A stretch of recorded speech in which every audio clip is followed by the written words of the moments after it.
बारिश की बूंदें जब जमीन पर गिरती हैं तो वो सिर्फ पानी नहीं गिरता, वो जैसे किसी पुरानी आत्मा की आहट होती है। हर बूंद किसी अनकहे रहस्य की ताल पर गिरती है, जैसे मौत की आहट में फंसने वाला ढोल। और उस रात जब पूनम का चांद बादलों के पीछे कैद था, सिर्फ बिजली की करकराहट ही अंधेरे को चीर रही थी। मेरे गांव में कुछ ऐसा हुआ जिसे मैं आज तक नहीं भूल पाया। वो काली रात, बारिश और हवा का शोर मिलकर किसी भूखी आत्मा की चीख जैसा लग रहा था।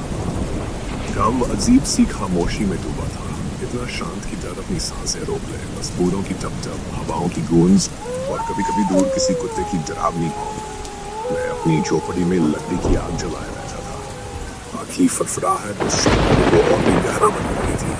बाहर धान के खेत पानी में डूबे थे और हर बिजली की चमक पर ऐसा लगता जैसे कोई सफेद कफन हवा में लहरा रहा हो। अचानक दरवाजे पर हल्की खटखटाहट हुई। पहले मैंने सोचा शायद बारिश की बूंदें हों, लेकिन जब आवाज दोबारा आई और इस बार ज्यादा साफ, मेरा दिल जोर से धड़कने लगा। इस घनघोर बारिश में कौन हो सकता था? गांव के सब लोग अपने घरों में थे। मैंने कांपती आवाज में पूछा, कौन है? कोई जवाब नहीं आया, बस हवा और बारिश का शोर। फिर मैंने जोर से पूछा, बाहर कौन है?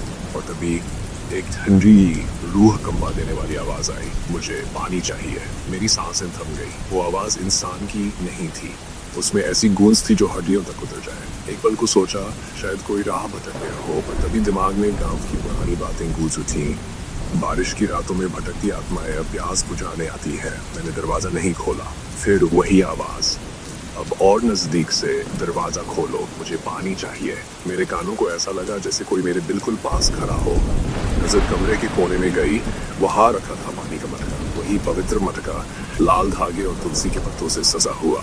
दादी की बातें याद आई, ऐसी आत्माएं पवित्र चीजों से दूर रहती हैं। मैंने मटका उठाया, पानी ठंडा था मगर हथेलियों में अजीब गर्मी थी।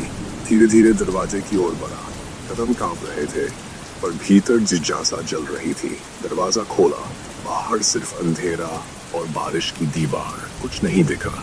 मैंने मटके से थोड़ा पानी बाहर फेंका और उसी पल एक भयानक चीख गूंजी, इतनी तीखी, इतनी दर्दनाक जैसे किसी को जिंदा जलाया जा रहा हो। हवा थम गई, बारिश रुक गई, कमरे में सन्नाटा छा गया। मैं पीछे गिर पड़ा, दरवाजा बंद किया और वहीं बैठ गया। पूरी रात आंखें बंद किए डर से जकड़ा रहा। सुबह सूरज की पहन भीतर आई, मैंने हिम्मत जुटाई, दरवाजा खोला। बाहर सब शांत था, पर जमीन पर पानी फेंका था, वहां गहरा काला निशान था जैसे कुछ जलाया गया हो। और उसी के बीच पड़ी थी एक लकड़ी की गुड़िया, आधी जली हुई, जिसकी एक आंख गायब थी। मुझे पहचानने में देर नहीं लगी। वो गुड़िया उसी बच्चे की थी जो बरसों पहले बारिश की रात गायब हो गया था। कहते हैं वो बच्चा प्यास से मरा और तब से उसकी आत्मा पानी ढूंढती भटकती है। मैंने गुड़िया को नहीं छुआ, बस देखा और धीरे से दरवाजा बंद कर लिया।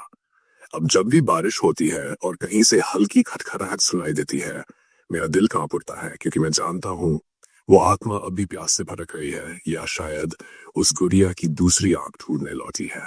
परफेक्ट।